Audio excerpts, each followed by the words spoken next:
tai dėl meilės. Nes mums iš aukščiau duota ta meilė. Jei meilės nėra, tai gyvenimo nėra. Meilė labai daug ką sako. Labai plati apimtis. Labai plati.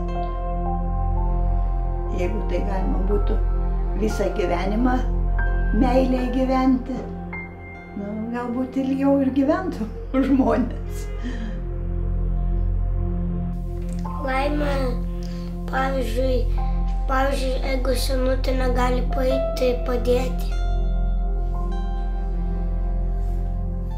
Gyvenimas ilgas, kaip aš juokauju, sakiau, man ne 75, o 25 bus.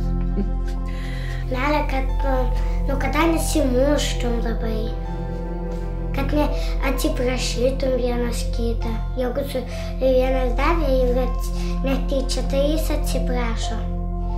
Ir reikia nešti per gyvenimą. Gyventi, koks jis bebūtų, kokius sunkumus ar džiaugsmus teiktų, reikia nešti jausmų vėliavą iškėlus labai aukštai. Meilės turi būti. Iš vis, meilė, gražumas išgelbės pasaulį. Ar ne taip?